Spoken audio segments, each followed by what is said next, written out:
Bonsoir, bienvenue tout le monde. Je suis Olivia Fleury, je suis chargée de campagne sur le droit de protester et la liberté d'expression chez Amnesty International Belgique francophone. Et je suis très contente aujourd'hui de recevoir Mathieu Beyss, qui est à côté de moi et qui est juriste, si je ne me trompe pas, et avocat. Non, ça c'est. Okay, j'ai déjà donné ça. Ok, juriste. Et pourquoi est-ce qu'on l'a invité? Parce que Mathieu a écrit, si je peux me permettre, cet outil indispensable que chacun devrait avoir et qui s'appelle « Quels sont mes droits face à la police ?» C'est évidemment lui qui va nous parler de tout ça, mais je tenais quand même à rappeler le cadre de cette conférence. Donc, on est ici dans le cadre de notre campagne sur le protestons, donc sur le droit de manifester. Et donc, quels sont mes droits face à la police? C'est une question qu'on pourrait aborder pendant une journée, 2 journées. Il faudrait peut-être même plus pour savoir exactement les droits et les devoirs face à la police. Mais donc aujourd'hui, Mathieu va concentrer son exposé sur le droit de manifester et quels sont mes droits face à la police dans le cadre du droit de manifester et dans le cadre des actions collectives. Voilà, donc je vais partager la présentation de Mathieu. Et il va aussi se présenter plus précisément ce qu'il a envie de dire. Voilà. Est-ce que tout le monde voit bien l'écran? Ok, super.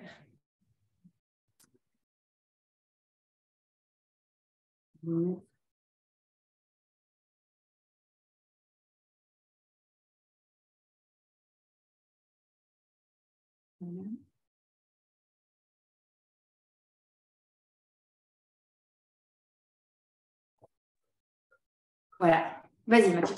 Super. Voilà, bonjour à tout le monde et merci à Amnesty pour l'invitation. Je pense qu'on est dans un sujet d'actualité. Merci à tous et tous d'être là. J'allais dire parmi nous, malheureusement pas parmi nous, mais quand même chez vous, n'importe où. Grâce à cette merveilleuse technologie qui nous relie sans qu'on soit entre nous. Mais donc, voilà, merci d'être là et pas aux terrasses des cafés, mais vous pourrez y aller plus tard ou vous pourrez même abandonner en cours de route si ce qu'on raconte n'est pas à la hauteur de vos attentes. Mais donc, j'ai préparé une petite présentation de 20-25 minutes pour introduire la discussion.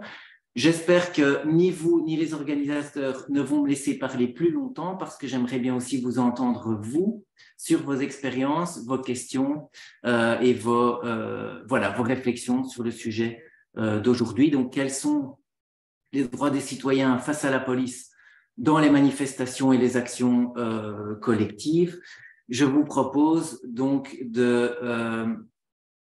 d'aborder quatre thèmes. Il pourra y en avoir plus en fonction de vos questions, mais tout d'abord, c'est quoi le droit de manifester, à quoi ça sert, comment est-ce qu'on l'exerce et quels sont les obstacles qui se posent dans les réglementations et dans la pratique à ce qu'on puisse exercer son droit de manifester.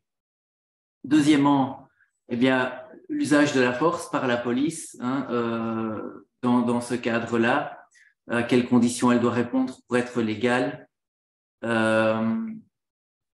Et donc, on aborde par là brièvement la question des violences policières dans les manifestations. Troisième point, identifier, filmer la police. Voilà, beaucoup de discussions. Et quatrième point, mais on n'aura probablement pas le temps d'aller jusque-là, mais donc les arrestations et dans quel cas on peut se faire arrêter quand on manifeste et quels sont les droits des personnes arrêtées. Voilà, donc je vous propose de commencer par… j'ai mis des petites questions de quiz, je pense que ça va être compliqué de faire une interaction. Mais vous pouvez les mettre dans le chat, donc, comme ça on a une idée. On pose directement des situations bien concrètes, donc voilà, vous voulez inviter par exemple un syndicaliste pour un débat dans votre association, dans votre paroisse, cercle scout dans votre salon. Est-ce que vous avez besoin d'une autorisation pour ça, hein, pour organiser ce type d'événement, hein? Parfois, jamais, toujours. Hein? Donc, voilà, c'est la première question que je vous pose. De toute façon, je ne verrai pas vos réponses et c'est pas très important.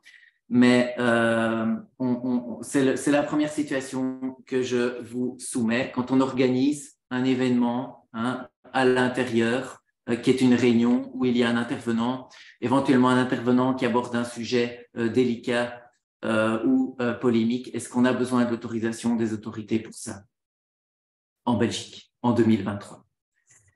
Si vous voulez distribuer des tracts dans l'espace public, hein, par exemple, pour appeler au boycott de certaines entreprises qui participent à des violations de droits fondamentaux, est-ce que vous avez pour cela besoin d'une autorisation, hein, par exemple de la commune, si vous souhaitez aller distribuer des tracts dans une rue commerçante, par exemple, dans une gare, etc. Est-ce que vous pensez que oui, toujours besoin d'une autorisation ou pas du tout?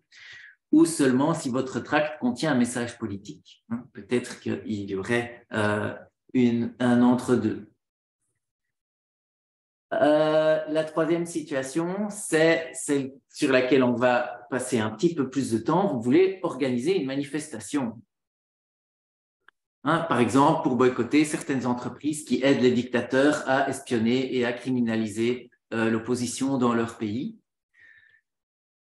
Est-ce que pour organiser une manifestation publique dans l'espace public, est-ce que vous avez besoin d'une autorisation et vous voulez faire le tracé qui était classique, hein, jusqu'il y a pas longtemps, gare du Nord, gare du Midi.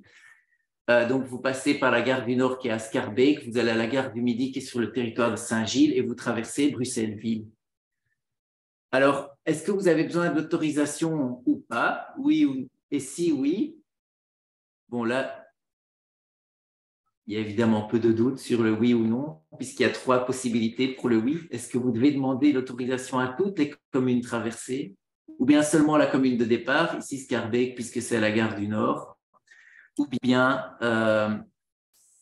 vous devez demander l'autorisation seulement si vous pensez que votre manifestation comporte un risque de trouble à l'ordre public. La question, je vous la pose. Si vous vous comportez bien, vous aurez les réponses, évidemment, dans le cours de la présentation. Donc, voilà. Mais gardez cela en tête et du coup, c'est coincé. On ne parvient plus à passer le slide suivant. Voilà. Qui est que donc, la réponse est oui, il faut demander une autorisation pour manifester. Vous ne voyez plus les slides ou vous n'entendez plus? Non, les slides sont partis. Attendez, Voilà, n'hésitez pas à vous plaindre, hein, si vous êtes maltraité par l'outil technologique. Attends, pourquoi ça fait ça? Ce n'est pas notre volonté. Ça va? On ne voit plus que ça. Donc, de toute façon, je peux causer sans les slides. Hein. J'ai pas mal de choses qui sont encore restées dans mon cerveau. Donc, le principe de base, c'est que si vous organisez une manifestation qui est en plein air, vous devez demander une autorisation. Ça, c'est très important. Si vous organisez un événement qui a lieu à l'intérieur dans un bâtiment, il n'y a pas d'autorisation à demander. C'est la Constitution de 1831 qui le dit. Il est interdit de soumettre l'organisation de réunions à l'intérieur d'un bâtiment à autorisation. Hein, donc, c'est une forme en fait de censure. Hein. Si on demandait aux organisations et aux citoyens qui veulent organiser des réunions, qu'elles soient politiques, culturelles ou autres, l'autorisation des autorités, on serait dans un système de censure et pas un système démocratique. Par contre, pour organiser une manifestation dans l'espace public, là, la Constitution dit que ce sont les lois de police qui peuvent s'appliquer, donc les communes peuvent, et en pratique toutes le font, hein, elles demande que l'organisation de rassemblements en plein air, donc des manifestations ou des rassemblements statiques, soit soumis à autorisation et les conditions dans lesquelles vous devez demander cette autorisation, elle se trouve dans le règlement de police de la commune. Pour la région bruxelloise, il y a un règlement qui est valable plus ou moins dans toutes les communes et qui, sauf erreur, exige qu'on introduise la demande 10 jours ou 10 jours ouvrables avant la manifestation. Par contre, aussi pour les distributions de tracts, il n'est pas question pour une commune d'exiger une autorisation. Il y a eu une affaire qui est passée devant, et c'est de nouveau bloqué, devant le Conseil d'État. Merci. Et donc, voilà, c'est la réponse. J'invite un syndicaliste, non, pas besoin d'autorisation. Pour les tracts, non plus, pas besoin d'autorisation. Le Conseil d'État a dit que c'est si on acceptait un système qui soumettait la distribution de tracts à autorisation, on entrerait dans un système qui ouvre la voie à l'intimidation. C'est évidemment, c'est tout à fait, c'est ici. Voilà, oui, c'est ça, il faut, voilà, il faut, je vois. Donc, voilà, attention quand même aux conditions par chaque commune. Et donc, que va-t-il se passer? En fait, on introduit une demande d'autorisation et puis il y a une discussion avec la police et différents acteurs, parfois la STIB et des responsables de la commune, sur le tracé de la manifestation qui peut se négocier. La commune peut vouloir qu'on évite certains endroits plus sensibles, etc., ou des endroits où il y a déjà des événements, des manifestations prévues ce jour-là. La date se négocie aussi. Il y a parfois des règles qui disent pas le samedi, parce que le samedi, c'est quand même un jour qui est dédié principalement à la consommation de masse et au business pour acheter plein de choses utiles et moins utiles. Mais donc, on ne veut pas porter atteinte à ça. Et donc, les commerçants, et donc parfois dans certains règlements, pas le samedi. Et alors, les conditions d'organisation elles-mêmes, il arrive que des communes obligent les organisateurs à prévoir un service d'ordre de autant de membres du service d'ordre par nombre de personnes attendues au rassemblement. Alors, il est évident que pour certaines organisations nombreuses, bien organisées, type syndicales, ça ne pose aucun problème, ils sont aguerris. Pour des petites organisations, si on impose la présence de, par exemple, un membre du service d'ordre par 10 personnes attendues et qu'on attend 1000 ou 3000 personnes, je pense par exemple à des manifs du style Black Lives Matter, il n'y avait pas de mouvement structuré organisé. Si à ce moment-là, on avait exigé cette condition-là, ça revenait en fait à interdire la manifestation, ça revenait à imposer une condition impossible à remplir par les organisateurs et donc en réalité à leur dénier le droit de manifester. Donc c'est pas seulement oui ou non, est-ce qu'on donne l'autorisation, c'est est-ce qu'on ne soumet pas dans les conditions d'organisation de la manifestation, est-ce qu'on n'impose pas des conditions qui sont en fait impossibles à remplir?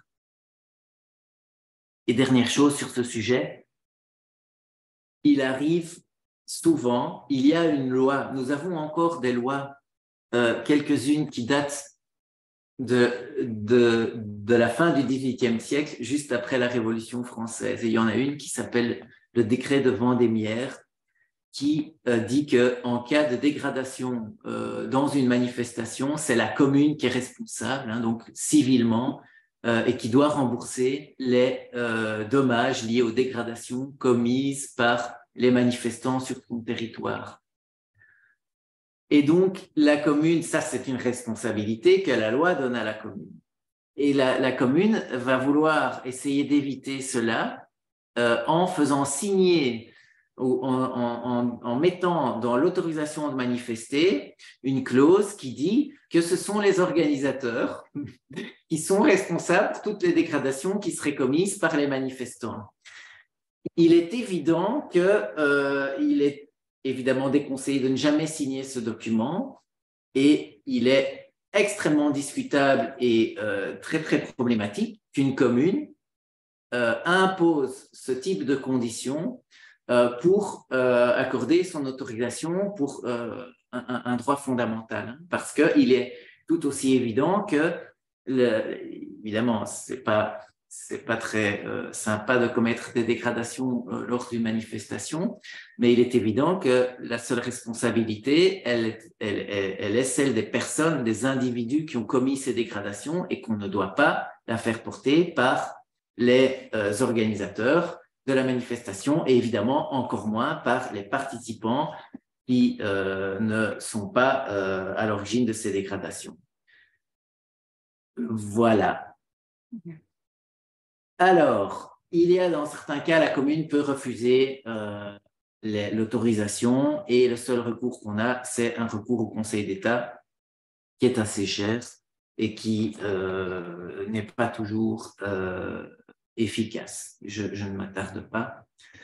J'en viens à la liberté de manifestation, hein, donc, qui est garantie pas seulement par la Constitution, mais aussi par le droit international qui est supérieur aux lois belges et évidemment qui est supérieur au règlement de police des communes. En fait, je regarde l'écran, mais je dois regarder là parce que vous êtes là. Donc, cet article 11, il dit quoi? Que toute personne a droit à la liberté de réunion pacifique. Hein, donc, on n'a pas le droit couvre la liberté de réunion pacifique et donc de manifestation pacifique. Ce n'est pas un droit absolu. Hein.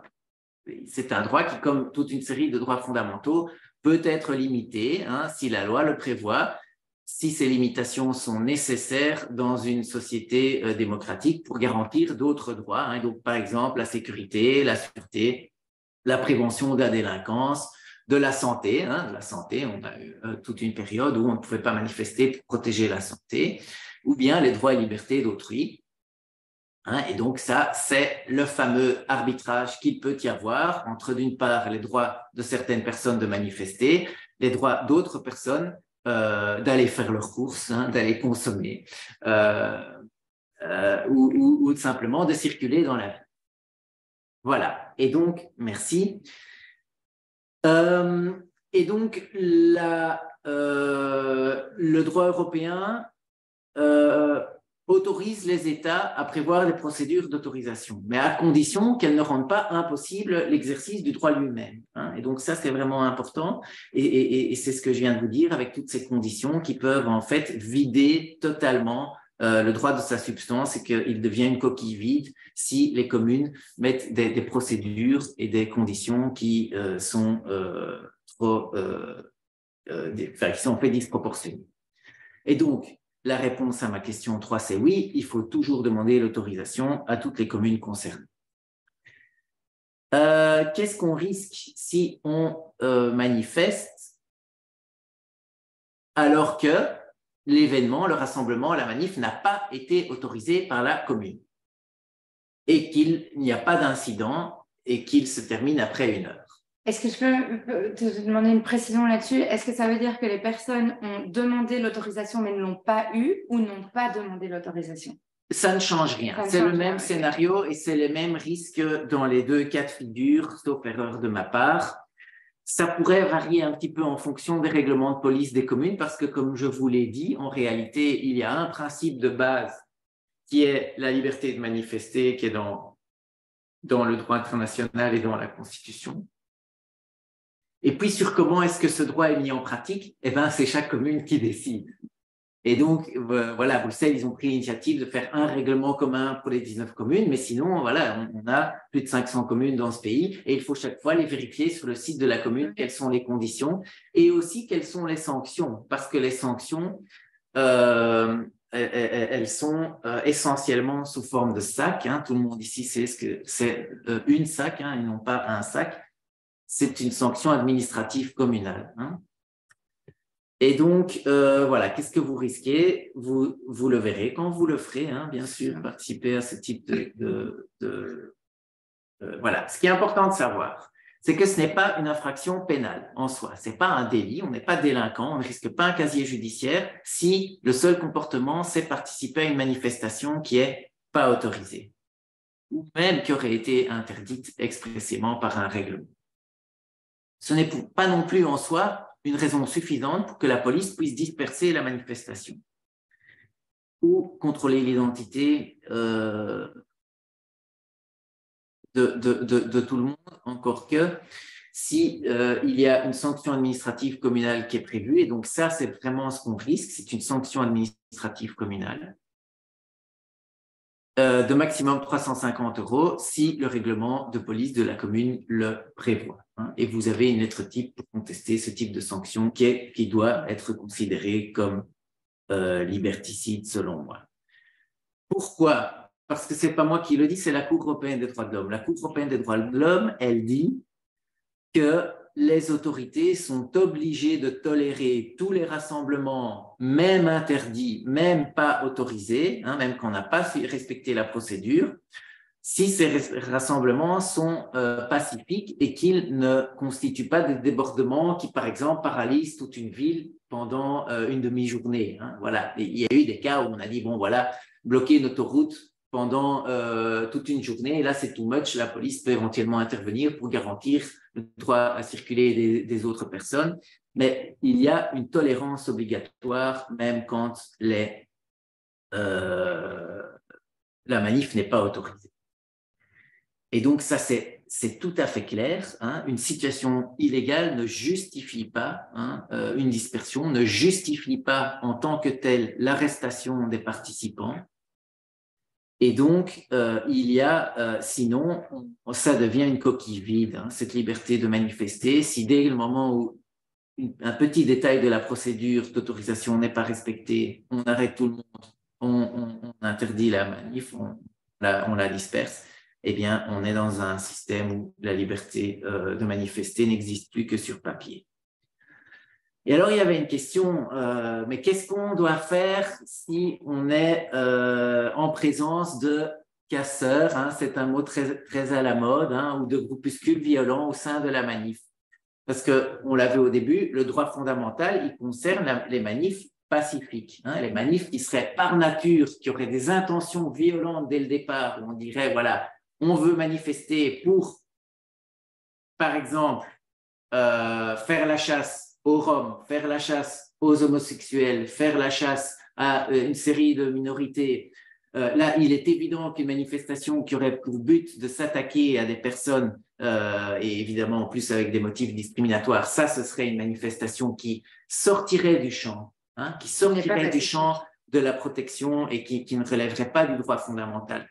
Mais si on organise une manifestation, voilà, une cause, même si c'est une cause extrémiste, etc. La circonstance que des personnes dans cette manif commettent des actes violents, détruisent du matériel ou des immeubles, ça ne permet pas aux autorités de mettre tout le monde dans le même sac et ça ne permet pas aux autorités de dire que la manif dans son entièreté était une manif violente et que donc elle sort de la protection du droit fondamental à manifester. Parce que et en pratique, c'est évidemment quelque chose qu'on observe très souvent de la part de discours de certains mandataires politiques où on utilise certains faits commis dans une manifestation, mais je l'ai dit au début, soit pour faire porter le chapeau aux organisateurs, soit pour criminaliser l'ensemble de la manifestation. Eh bien, la Cour européenne des droits de l'homme a clairement dit que ce n'est pas du tout conforme à la Convention européenne des droits de l'homme de faire cela. Et que donc, on ne peut pas supprimer le droit de manifester sous prétexte que dans un rassemblement, dans une manifestation, certaines personnes commettent des violences ou des dégradations. Et donc, la police peut, dans certains cas, disperser les manifestations. Et vous aurez tout de suite vu à la lecture que le fait que la manifestation ne soit pas autorisée ne figure pas dans ces cas. Ce sont justement des attroupements armés qui sont faits en vue de violence ou qui s'accompagnent de délits contre les personnes et les biens, les milices privées éventuellement. Alors, plus problématique dans la loi, les policiers peuvent disperser un rassemblement qui fait obstacle à l'exécution d'une loi, d'une ordonnance de police, d'une mesure de police ou d'une décision de justice. Bon, voilà. Et là, mais même quand ils font ça, ils doivent respecter le droit européen qui est supérieur à ce que dit la loi belge. Ici, c'est la loi belge. Quelque chose qui est fréquemment utilisé pour criminaliser de plus en plus, malheureusement, c'est l'entrave méchante à la circulation. Il y a eu des condamnations, notamment à Liège, de syndicalistes, dont des célébrités. C'est extrêmement préoccupant. Et donc, voilà, c'est quelque chose dont on pourra éventuellement reparler. Et donc, la réponse, là, pour la manif, c'est, je vous l'ai déjà dit, on risque une sanction administrative de maximum 350 €. Et donc, je vais peut-être dire, s'il me reste 2 minutes, ouais. que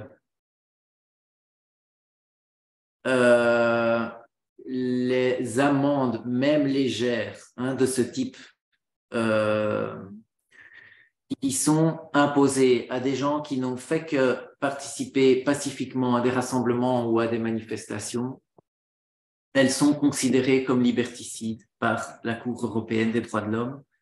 Dans plusieurs affaires, elle a considéré que des amendes de 60 € ou de 70 € qui avaient été imposées à des personnes, notamment des syndicalistes, mais ça peut être n'importe quel militant de n'importe quelle organisation ou n'importe quel citoyen qui n'est pas militant et qui participe même pour la première fois à une manif, eh bien, que des amendes qui peuvent paraître relativement modérées, en fait, 60 € ou 70 €, c'est suffisant pour être considéré comme disproportionné parce que vous allez manifester pour une première fois, vous prenez une amende même sommaire de 50, 60 €, vous allez réfléchir à 2 fois avant d'aller à la prochaine manif. Et c'est bien ça le problème, c'est l'effet d'intimidation et l'effet, le chilling effect. Ouais. C'est-à-dire que vous allez être beaucoup plus frileux pour en fait simplement exercer votre droit à manifester, qui est votre droit et notre droit à tous. Et c'est vraiment cette tendance-là extrêmement pernicieuse qu'il faut combattre et ne pas se dire oui, mais c'est pas grave parce que ça ne concerne que les personnes qui ne respectent pas les règles, etc. Parce qu'il y a toujours des situations on souhaite réagir de manière rapide pour que ce soit efficace et pour que la réaction soit rapide, vise directement les interlocuteurs, etc. On n'a pas toujours le temps de respecter des procédures qui sont parfois impossibles à respecter quand on veut réagir vite. Et donc, être criminalisé pour ça, c'est totalement contraire à la liberté de manifester. Voilà, les autres thèmes, on va pouvoir les aborder sur base de vos questions, mais je voulais vous dire cela pour lancer la discussion. Peut-être avant de passer aux questions, est-ce que tu peux nous expliquer en quelques mots, je ne manquerai pas de dire, voilà, de mettre fin, de raccourcir le propos, mais je pense qu'il y a quand même peut-être une chose à mentionner avant, c'est l'usage de la force par la police. Peut-être de dire que en fait les autorités ou les forces de l'ordre sont en fait la seule autorité qui a un usage légal de la force et de la violence, mais évidemment ça doit être encadré par des règles, et je pense notamment au principe de proportionnalité, légalité, et le troisième juste nécessité. Merci. Est-ce que tu peux parler de ces grands principes-là? Oui. Je peux, si tout le monde est d'accord, je peux effectivement vous expliquer qu'il y a en fait 3 conditions et demie donc, pour que la police puisse utiliser la force. Donc, le principe de base, c'est que vous et moi, nous n'avons pas le droit d'utiliser la force pour régler nos disputes. Nous devons les régler autrement, sauf dans un cas, la légitime défense. La police, par contre, est le seul acteur à qui, en réalité, nous, en tant que communauté, nous avons confié le mandat d'utiliser la force en notre nom pour garantir le bien commun. C'est ça l'idée. Bon.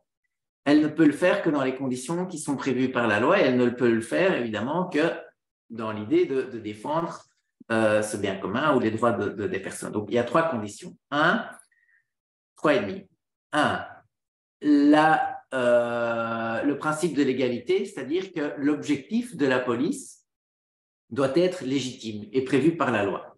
Donc, elle doit, par exemple, procéder à un contrôle d'identité dans les conditions, une arrestation dans les conditions.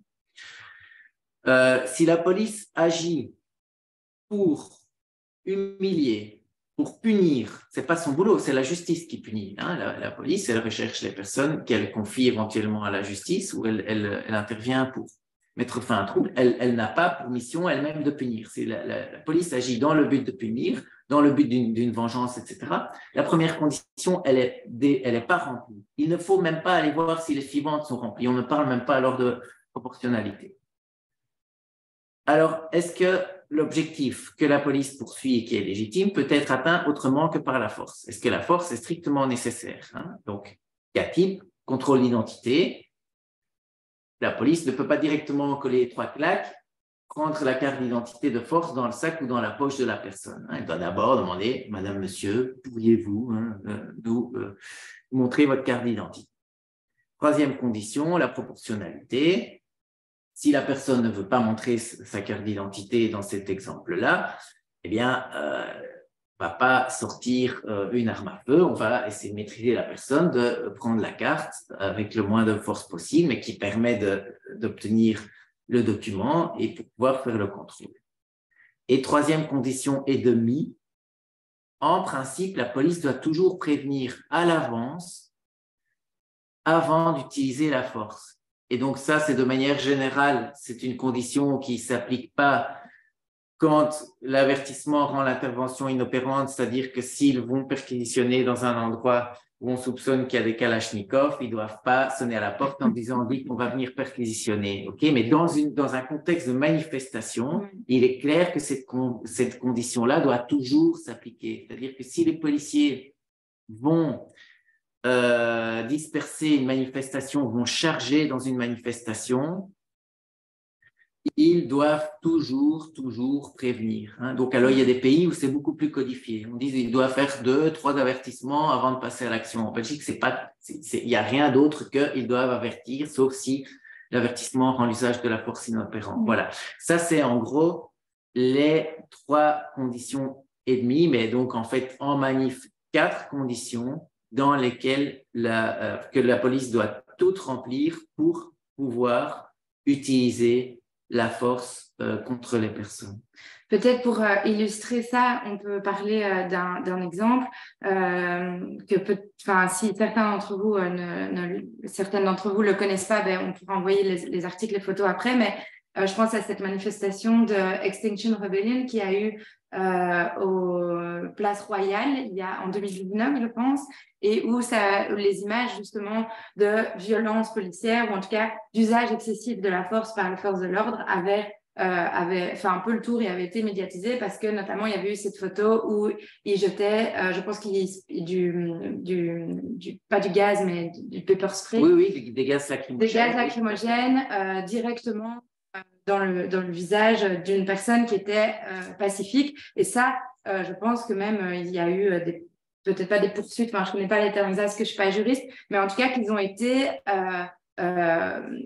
où il a été dit que c'était un usage disproportionné de la force parce que pas besoin d'utiliser un spray de poivre ou gaz pour... Voilà. Immobiliser quelqu'un qui était pacifique et qui n'était pas violent, quoi. Tout à fait. Et donc ça, c'est un excellent exemple, effectivement, et un des rares exemples, je dirais, où la justice a finalement sanctionné le comportement, non pas des policiers en tant qu'individus, parce que c'est la procédure là qui a eu lieu, c'est une procédure civile qui a été faite contre les autorités, c'est-à-dire contre la zone de police, sauf erreur, qui a donc été condamnée civilement. Ce n'est pas une condamnation pénale à une peine, elle a été condamnée civilement. On a considéré que les autorités avaient commis une faute parce que ce sont les autorités publiques qui sont responsables des fautes commises par les policiers. Et donc, la zone a été condamnée à dédommager des personnes qui avaient été malmenées, qui avaient été arrêtées suite à cette manifestation d'Extinction Rébellion. C'est un exemple, mais les exemples sont rares. Pourquoi? Et cette manifestation-là le montre aussi, parce qu'il y avait dans cette manifestation la présence de personnes qui avaient un background et des réseaux et de l'expérience, etc., qui ont fait que plus facilement que d'autres populations dans d'autres manifestations, elles ont pu mener des procédures qui ont duré évidemment longtemps, qui ont nécessité des moyens, de la patience, de la récolte de témoignages, etc., mais qui, là, pour une fois, ont abouti à une condamnation civile, mais claire, des autorités de ces pratiques. La personne gazée, en l'occurrence, c'était Olivier de Scutter, pour ceux qui le connaissent pas. Si vous tapez son nom sur Google, vous verrez rapidement. Peut-être juste pour continuer sur cet exemple, et après, promis, on laisse la parole. Dans ce cas-ci où une personne a été gazée ou matraquée ou quoi qu'est-ce, est-ce que le policier est identifiable? Est-ce qu'on peut dire, parce que là, tu as mentionné que donc c'est les autorités qui sont responsables des agissements de la police. Dans le cas ici où, voilà, on parlait par exemple aussi tout à l'heure de manifestations et de cas isolés qui pourraient casser des trucs. Est-ce que ça s'applique aussi dans le cas de la police, à savoir qu'un policier isolé ferait un usage excessif de la force? Est-ce que, un, on peut l'identifier, et est-ce que, deux, ça peut être considéré justement comme un acte isolé, ou c'est la police qui est responsable? Non, alors, chaque policier individuellement qui utilise la force de manière illégale, soit parce qu'elle n'est pas nécessaire, soit parce qu'elle n'est pas légitime, soit parce qu'elle n'est pas proportionnée, ce policier, normalement, il devient délinquant. Le policier commet des coups et blessures s'il utilise la force, des coups et blessures ou d'autres choses plus graves. S'il utilise la force en dehors des cas prévus par la loi, c'est tout à fait clair. Et donc, ce policier, normalement, devrait répondre de ses actes devant un tribunal pénal. Il y a, en cas de plainte, et même quand il n'y a pas de plainte, mais que les faits sont connus des autorités, il y a une obligation. Dans le droit européen, il y a une obligation pour les autorités de mener une enquête rapide, efficace, indépendante et transparente pour faire toute la lumière sur les faits, et si les faits sont établis, que le policier est identifié pour sanctionner le policier de manière dissuasive. Voilà. Et la question, évidemment, c'est que, et c'est pour ça que c'est très intelligent d'attaquer dans certaines situations plutôt les autorités publiques, parce que là, à partir du moment où on sait que ce sont des policiers qui l'ont fait, on n'a pas besoin d'utiliser, et ce sont les autorités qui sont responsables sur le plan civil, parce que pour pouvoir mettre en cause la responsabilité pénale d'un policier et obtenir une sanction pénale, il faut identifier le policier. Et là, nous avons un fossé entre ce que dit la réglementation et la pratique. Donc, la loi, elle dit que les policiers doivent pouvoir être identifiés en toutes circonstances. Ça veut dire qu'il n'y a pas d'exception. Et puis, en fait, je vous mets au défi, vous tous et toutes qui nous écoutez ce soir et qui avez participé peut-être à des manifestations et des rassemblements, est-ce que vous avez pu voir des numéros d'identification à 5 chiffres sur les uniformes des policiers dans les manifestations de manière visible? Allez participer à des manifestations en Allemagne, je conseille à tout le monde, c'est une expérience très intéressante, et allez voir comment les policiers sont habillés là-bas. Et puis, prenez des photos, revenez en Belgique. Vous allez voir la différence. Donc, en Allemagne, il y a des chiffres sur chaque policier qui sont de cette taille-là, de tous les côtés de l'uniforme. Et c'est évidemment pas les mêmes. Donc, ici, vous verrez sur les uniformes des policiers des numéros à 4 chiffres. Et vous allez vous dire, ouais, c'est bon, j'ai reconnu, c'est 5309. Mais non, c'est le numéro de la zone. Il y en a 500 qui portent le même.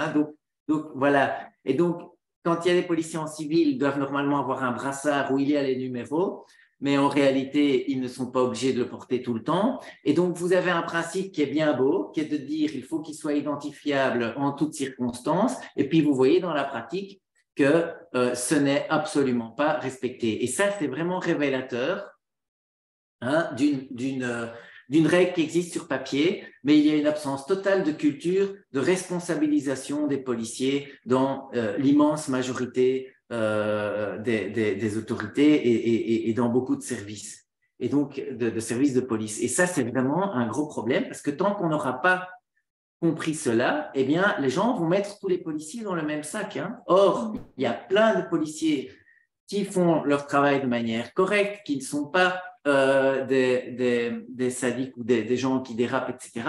C'est souvent une minorité de policiers qui ont des comportements vraiment violents et inadéquats, qui, en fait, jettent l'opprobre et rendent aussi les gens plus agressifs vis-à-vis de leurs collègues qui eux-mêmes se comportent correctement. Et tant qu'on n'aura pas compris dans le chef des autorités qu'il est important d'identifier les policiers qui dérapent, eh bien, on va avoir une polarisation de plus en plus grande entre les gens qui mettent tous les policiers dans le même sac, ce qui n'est pas correct, et des gens qui considèrent, et des discours répressifs qui considèrent que tous les manifestants sont des casseurs, etc. Et donc, il faut vraiment éviter ce type de caricature. Ok, merci, c'était très intéressant. On va peut-être passer aux questions, du coup. J'imagine que vous en avez plein. Moi, j'en ai plein, si jamais vous n'en avez pas. Ne vous inquiétez pas. J'arrête le partage d'écran, du coup, pour voir... dans le chat. Ok. Donc, il y a déjà une question dans le chat qui dit ici, on constate dans l'espace européen... donc, si vous avez des questions, je vous invite à les écrire dans le chat. Je pense que ça sera plus facile de gérer, sauf si ce n'est pas possible pour vous. Alors, n'hésitez pas à lever la main et on vous donnera la parole. Donc, la première question, c'est on constate dans l'espace européen des différences concernant l'usage de la force par la police en manifestation. Exemple, la police en France est en général plus violente qu'en Allemagne, même si cette dernière n'est pas non plus exemplaire. Pourtant, tous ces pays sont soumis aux mêmes lois européennes. Comment expliquer ces différences? Est-ce que c'est la formation des forces de l'ordre qui diffère ou la législation des pays concernés? Voilà. Alors, je ne connais pas bien la législation de tous les pays, mais je peux vous dire qu'il y a des règles générales au niveau européen, mais elles sont très générales. Et donc, par exemple, pour savoir quel type d'armes on peut utiliser dans les manifestations, ben ça, c'est chaque pays qui peut le décider. Et c'est la France dont le gouvernement actuel est en train de s'inspirer pour criminaliser plus les manifestants, mais on pourra en reparler.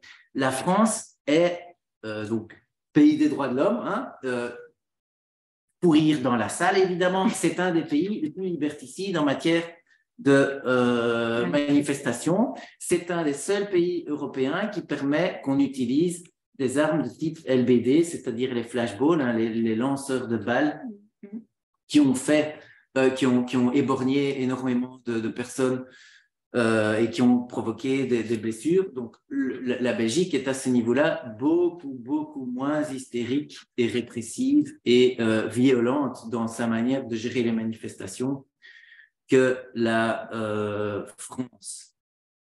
Et donc, on a... Est-ce qu'on peut parler entre guillemets, de choix politique et de direction politique? Du coup, quand on a une police, et c'est vrai, beaucoup plus violente en France qu'en Belgique, est-ce que c'est du coup un choix politique, une stratégie politique, ou est-ce que c'est vraiment une question de législation? Il y a la législation d'une part, et puis il y a la culture d'autre part. Donc, voilà, en France, jusqu'à peu de temps, si on demandait à des responsables politiques leur opinion sur les violences policières, ils vous expliquaient que ça n'existait pas parce que la violence qui est exercée au nom de la République, elle est toujours légitime. En Belgique, on n'a pas un déni qui est à ce point lié à une sorte de religion de valeurs républicaines. Bon, on regarde quand même un tout petit peu les faits.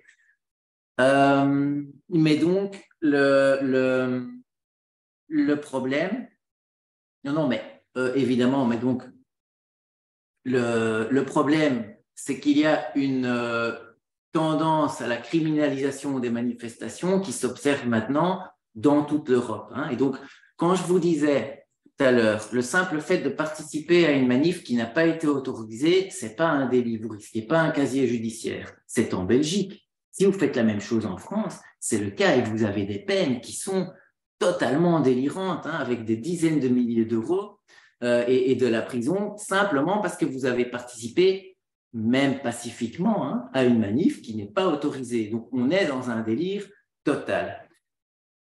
Et le drame, c'est que la Belgique s'inspire maintenant d'une loi française qui permet aux juges de prononcer comme peine à une personne qui aurait commis notamment des dégradations, mais aussi simplement des menaces, hein, des menaces verbales ou des menaces par geste, hein, à l'encontre de policiers, par exemple, des personnes qui auraient commis des faits de ce type-là, ou des coups et blessures, même sans gravité, je dirais, un coup et blessure, sans incapacité de travail, dans une manifestation, une disposition qui permet au juge d'ajouter une peine d'interdiction de manifester pour le futur. Donc, par exemple, vous avez menacé un policier en lui faisant un geste pas très sympathique.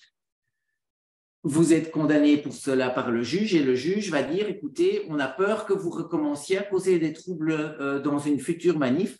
On va vous coller en plus une peine de 3 ans d'interdiction de manifester dans tout le pays à toutes les manifestations.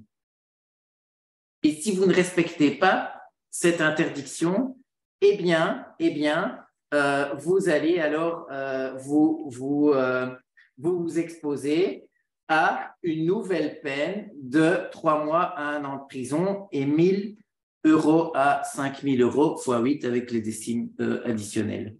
Donc ça, c'est pas de la fiction, c'est quelque chose qui a été déposé par le gouvernement fédéral actuel, hein, et toutes les composantes de ce gouvernement, qui est soutenu donc par l'ensemble des partis du gouvernement fédéral, puisque c'est déposé au Parlement.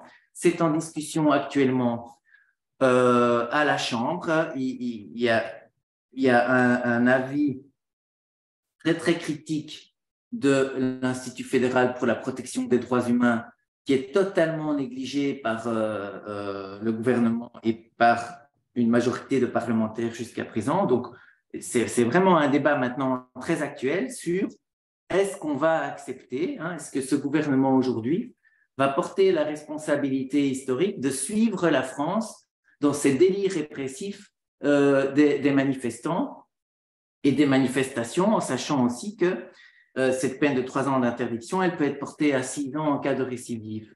Et donc, ça veut dire que des personnes à qui cette peine s'appliquerait pourraient aller en prison, non pas parce qu'ils ont commis de nouvelles dégradations ou de nouvelles violences, mais pourraient aller en prison uniquement parce qu'ils ont participé, même pacifiquement, à une manifestation alors qu'ils étaient interdits de manifestation. Et vous voyez directement aussi les effets possibles sur le terrain avec la police, c'est-à-dire que la police, qui a déjà pas mal de boulot pour faire en sorte que la manif se déroule correctement, c'est son premier job. Oui, c'est peut-être important de le rappeler, c'est que le rôle de la police, en fait, c'est de faciliter l'exercice du droit de manifestation. Donc, ça veut dire que, par exemple, si la police arrive sur une manifestation qui n'a pas été déclarée auparavant, son rôle est de faciliter cet exercice-là et pas de le réprimer. D'ailleurs, ce que je trouvais intéressant aussi dans ces dernières années, c'est qu'on parle davantage de forces de l'ordre et plus de gardiens de la paix, alors qu'avant, on parlait, j'ai l'impression, beaucoup plus de gardiens de la paix plutôt que de forces de l'ordre. Donc, la police est là pour faciliter l'exercice du droit de manifester et la liberté d'expression, et en fait de faciliter l'exercice démocratique et pas de le réprimer, quoi, ce qui est malheureusement un peu plus la tendance aujourd'hui. Et donc, je voulais juste terminer sur ce sujet de l'interdiction de manifestation qui pourrait être voté au Parlement s'il n'y a pas un sursaut dans les jours qui viennent, c'est que sur le terrain, ça risque de donner quoi? Ça risque d'amener à des situations où les policiers doivent non seulement veiller à ce que le rassemblement se passe bien, doivent éventuellement essayer d'identifier les personnes qui provoquent des violences et des troubles, mais là auront une mission supplémentaire qui est d'identifier parmi les personnes qui sont là présentes totalement pacifiquement, d'identifier éventuellement celles qui auraient fait l'objet d'une interdiction de manifester et de les identifier et de les arrêter, même si elles ne commettent aucune dégradation à ce moment-là. Et donc, on risque en réalité à encourager les policiers à avoir une attitude plus intrusive dans les manifestations pacifiques qui pourrait évidemment, au lieu d'apaiser les choses, pourrait augmenter la violence dans les rassemblements. Du coup, là je me permets de rebondir pour poser une question. Est-ce que la police a le droit de contrôler l'identité de quelqu'un lors d'une manifestation sans raison? Et est-ce que cette loi permettrait à la police justement de faire ça? Mais cette loi ouvre plus de possibilités dans ce sens-là, puisque si il y a une peine d'interdiction de manifestation, eh bien, la police peut avoir évidemment pour... Mais est-ce que de base, elle a le droit de faire ça, de contrôler quelqu'un dans une manifestation? La police peut contrôler les personnes qui participeraient à une manifestation qui n'est pas autorisée. Hein. Donc, par exemple, dans le but, par exemple, d'imposer une sanction administrative communale. Et donc là, c'est une base légale qui justifie un contrôle d'identité si on a un comportement qui est punissable soit par le droit pénal, hein, là on est suspect d'une infraction, soit par une sanction administrative communale. Par contre,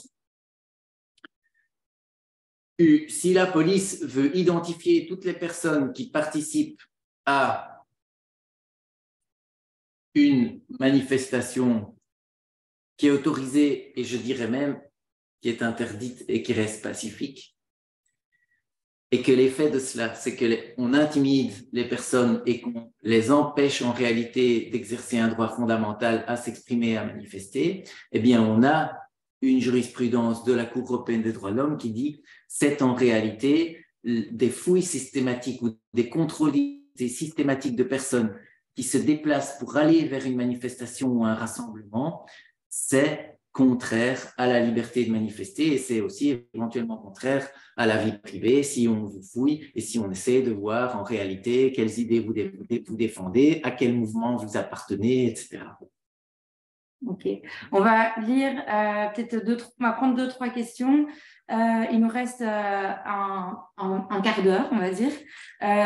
Comment est-ce possible de ne pas être identifié par la police, mais pouvoir être soumis à une sanction administrative communale? Sur la question de l'autorisation de distribution de tracts, si elle n'est pas nécessaire, pourquoi un représentant de la commune peut-il demander l'autorisation? Quel est le risque encouru si on se prend leur collage d'affiches dans l'espace public? Bon, là, ça fait un peu beaucoup, mais on va essayer de... Donc, la question sur est-ce qu'il est possible de ne pas être identifié pour en fait échapper à une SAC, hein? Donc,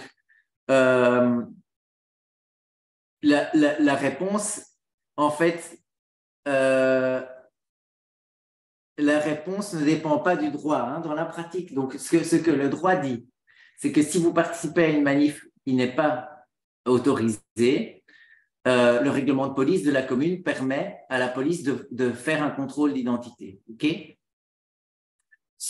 Si la police fait un contrôle d'identité, vous êtes obligé de donner votre carte d'identité. Si vous ne la donnez pas, la police a le droit d'utiliser la force pour vous prendre votre carte d'identité. Okay?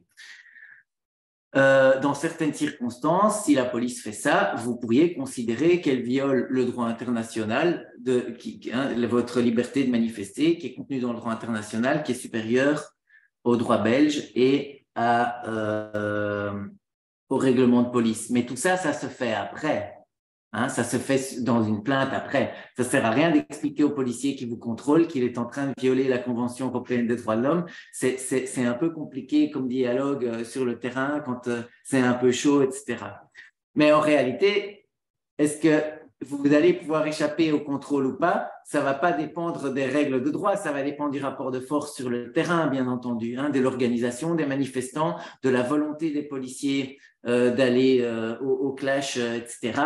Ça va dépendre aussi des ordres que les policiers ont reçus et de la marge de tolérance que non pas les policiers, mais les décideurs politiques, hein, communaux, ont décidé et ont transmis aux policiers en cas de manifestation non autorisée.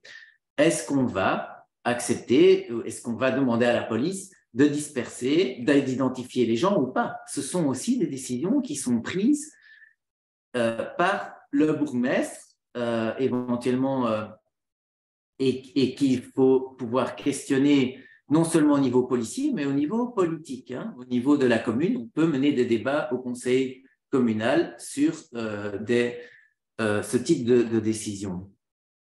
Alors, la distribution de tracts, si il y a un policier qui vous demande est-ce que vous avez l'autorisation pour distribuer des tracts, là, ça vaut la peine d'avoir un petit dialogue, évidemment, toujours avec une courtoisie extrême pour éviter l'outrage ou les insultes, etc., en demandant aux policiers, mais en fait, j'aimerais bien savoir quel est le règlement qui m'imposerait de demander l'autorisation pour distribuer des tracts. Et là, si je peux intervenir, on parle bien de distribution de tracts dans l'espace public. Oui. Par exemple, une gare, oui. Ce n'est pas l'espace public, c'est la propriété de la SNCB. Oui, mais c'est un lieu ouvert au public. Et alors, bon, oui. voilà. Mais donc, si vous allez distribuer des tracts dans un supermarché, là, c'est plus délicat parce que la direction du supermarché pourrait. Bon,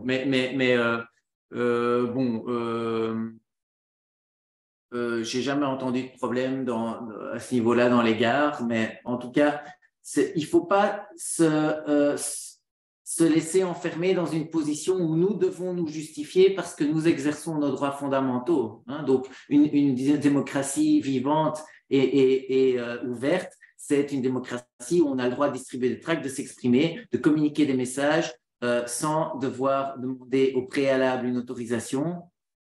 On a un article 25 dans la Constitution qui interdit la censure et qui dit qu'elle ne pourra jamais être rétablie, hein, et donc, voilà, il ne faut pas se laisser enfermer dans une situation où nous devons justifier. C'est à eux de justifier pourquoi ils veulent limiter nos droits fondamentaux. Ce n'est pas à nous de nous justifier parce que nous les exerçons. Et donc, encore une fois, en toute courtoisie, essayons de lui renverser la question alors, hein. Et s'il y a effectivement quelque chose dans le règlement communal, parce que parfois aussi les policiers interprètent mal ce qu'il y a dans le règlement, et alors on peut dire, lisons-le ensemble, hein. Ce qui n'est pas toujours facile sur le terrain, mais voilà, il faut voir si ce n'est pas le policier lui-même qui fait du zèle, ou bien s'il applique un règlement et que le caractère liberticide peut être soit dans le comportement du policier, soit dans le règlement lui-même. Et alors, on ne l'attaque pas au même niveau, évidemment. Okay. Il y a une question ici qui est fort d'actualité, c'est l'interdiction de piquet de grève pacifique prononcée par le tribunal n'est-elle pas une grave atteinte? Une très grave atteinte au droit de grève. Merci pour cette question, je voulais en parler, c'est fondamental. J'ai ici,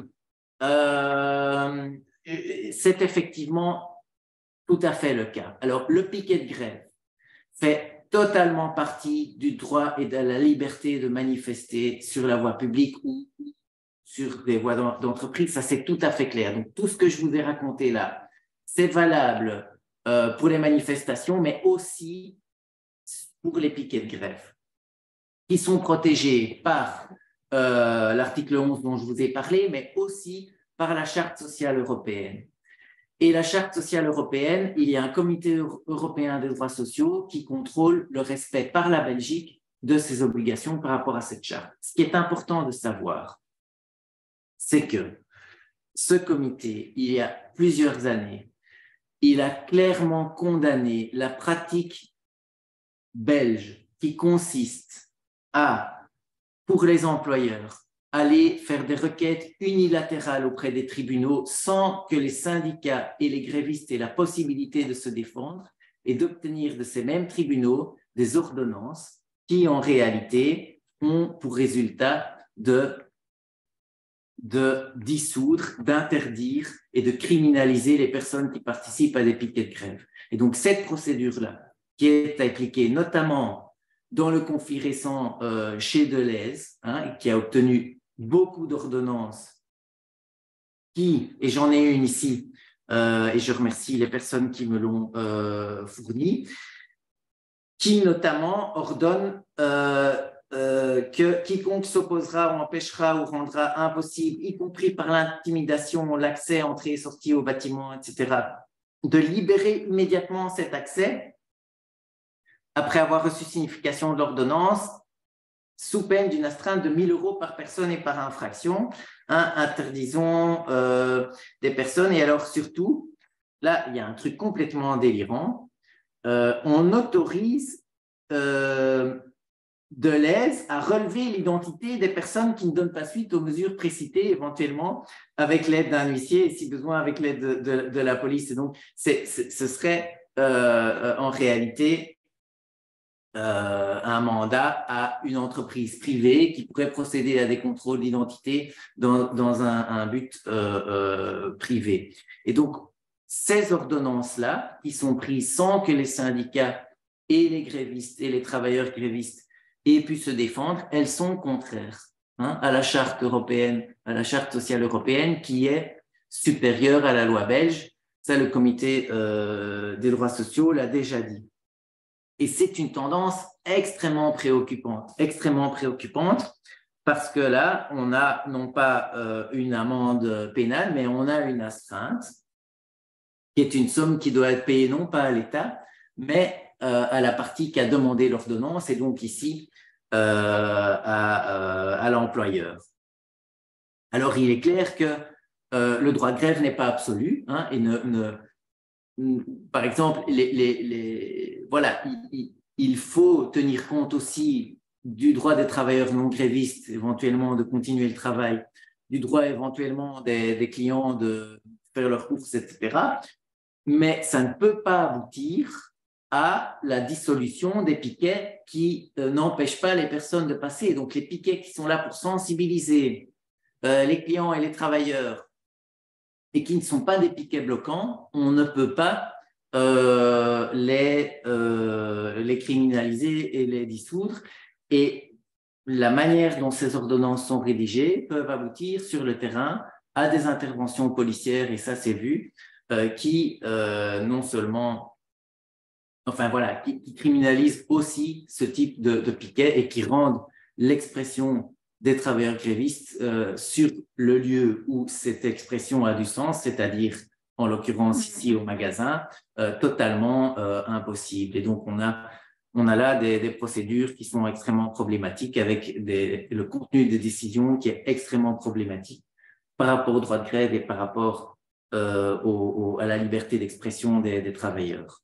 Et du coup, peut-être en profiter pour répondre à la question de quel est le pouvoir des huissiers, parce que du coup, ça a été appliqué par des huissiers. Oui, et donc le pouvoir des huissiers, c'est, dans ce type de situation, c'est de relever l'identité des personnes qui veulent s'opposer à l'ordonnance.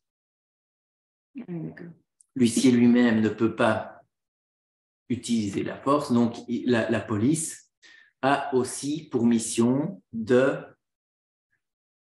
relever l'identité des personnes présentes qui ne se conformeraient pas à l'ordonnance.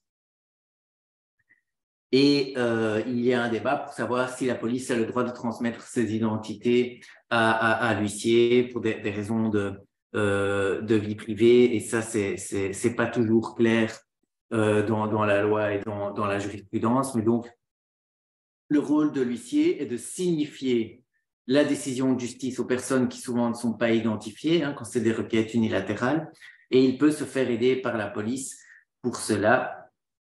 Et c'est extrêmement problématique et délicat sur le terrain. Et il nous reste 8 minutes. Je vais encore poser donc peut-être 2 questions qui me semble important ici, c'est est-ce que le fait d'une manifestation organisée par une association qui aurait dégénéré par le passé peut constituer un motif suffisant pour ne pas octroyer l'autorisation de manifester à cette même association? Et alors, une question que je m'étonne de ne pas encore avoir vue, mais qui me semble très importante, c'est est-ce qu'on a le droit de filmer la police et de prendre des photos de la police si on observe un usage excessif de la force, parce qu'on sait que ça a déjà... C'est une grosse tension au niveau de la police. Oui. Il y a aussi la question des bodycams. Donc, les bodycams, c'est les caméras que les policiers devraient porter sur eux pour justement avoir eux aussi le droit de filmer l'intervention. Il y a je crois, des tests qui ont été faits en Belgique, mais ce n'est pas encore d'application. Est-ce que tu peux parler aussi rapidement de ça parce qu'il reste 7 minutes. OK.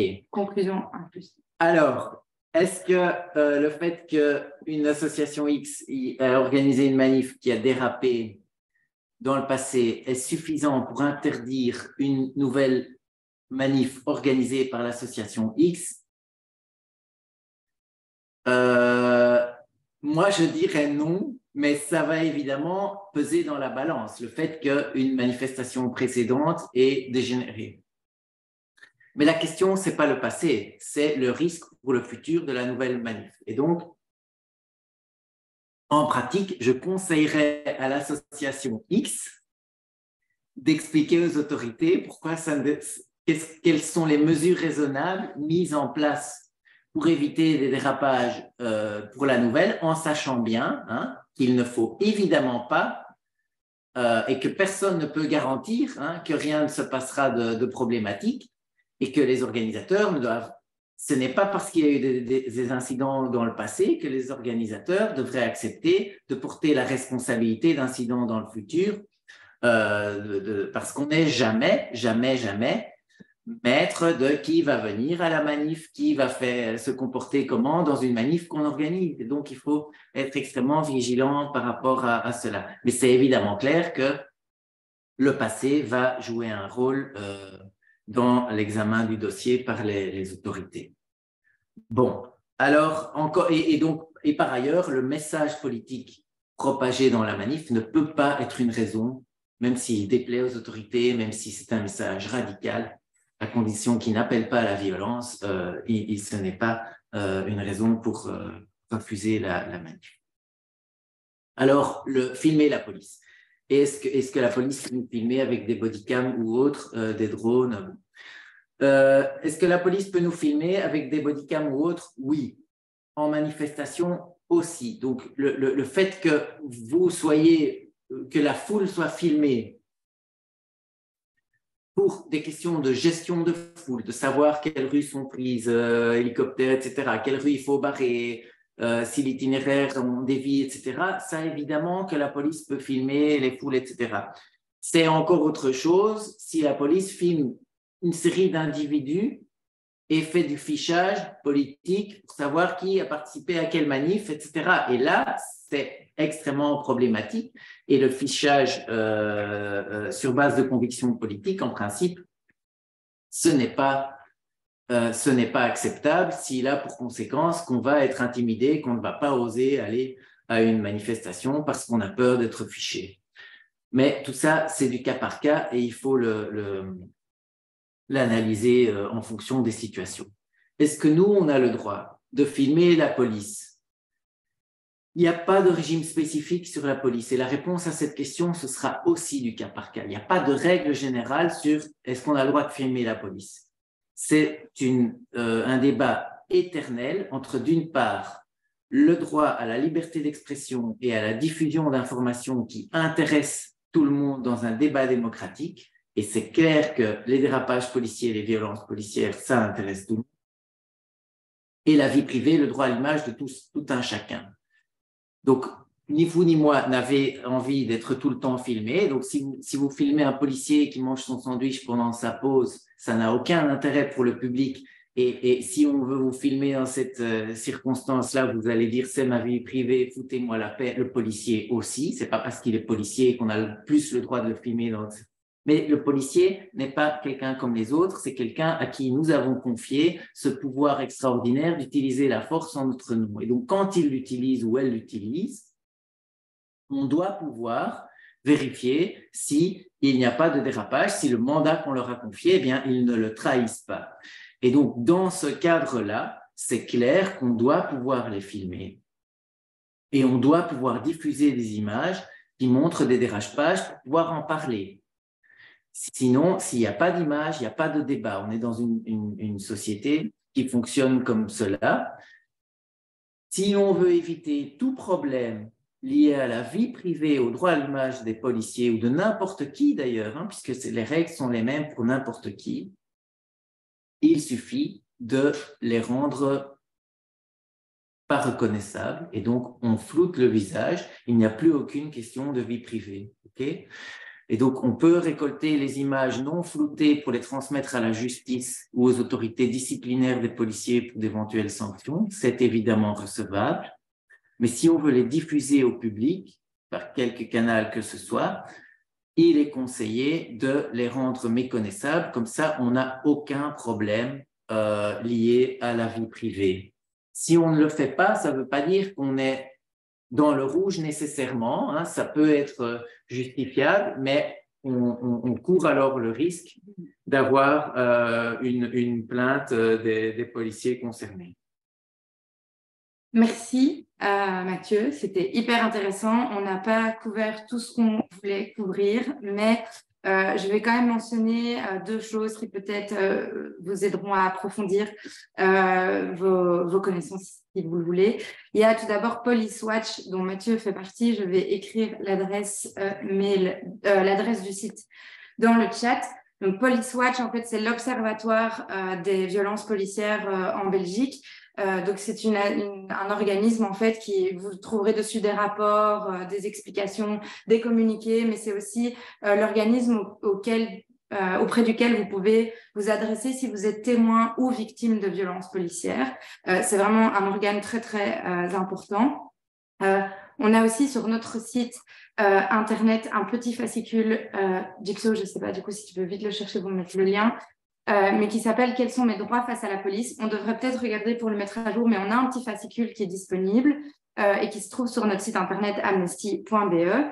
Et alors, si vous voulez en savoir plus sur quels sont exactement les droits de la police, et notamment en termes d'usage de la force et donc de matraques, de gaz lacrymogène, de flashball, mais aussi de chars à eau et des choses comme ça, on a, je cherche le lien comme ça, je le trouve, police. On a un site internet qui s'appelle academy.amnesty.org. Alors, voilà. Là, il est en anglais, mais je pense qu'il est disponible en français. Je vous le mets ici en lien. Il est très, très bien fait. Il prend un peu de temps, mais c'est vraiment... Donc, c'est academy.amnesty.org. C'est vraiment le site de ressources, entre guillemets, plus pédagogique au niveau international. Et vous avez un cours qui est fait spécifiquement sur la police et les droits humains et qui est, je l'ai suivi, il est excessivement bien fait si vous voulez avoir plus d'informations là-dessus. Voilà, si vous avez encore des questions, n'hésitez pas à aller sur quel droit face à... Je vais aussi mettre cette adresse-là, tiens. Quel droit face... Oui, c'est périmé, ce site-là est périmé. Vous ne devez pas... Il date d'il y a 9 ans, je n'ai pas le temps de le mettre à jour. Mais donc, c'est la Ligue des droits humains qui est aussi derrière le site de Police Watch et qui suit beaucoup ces questions-là. Tout à fait. Et donc voilà, j'espère que ça vous a plu, j'espère que vous avez eu réponse à presque toutes vos questions. En tout cas, n'hésitez pas à revenir la semaine prochaine. On parlera alors de désobéissance civile. Et en tout cas, j'espère que vous avez compris aussi un peu mieux pourquoi est-ce qu'Amnesty lance une grande campagne sur le droit de manifester et que ce droit, même si on n'est pas encore en France, ni en Iran, ni en Colombie, est aussi menacé ici. Voilà, bonne soirée à tous et toutes. Au revoir. Au revoir. Au plaisir.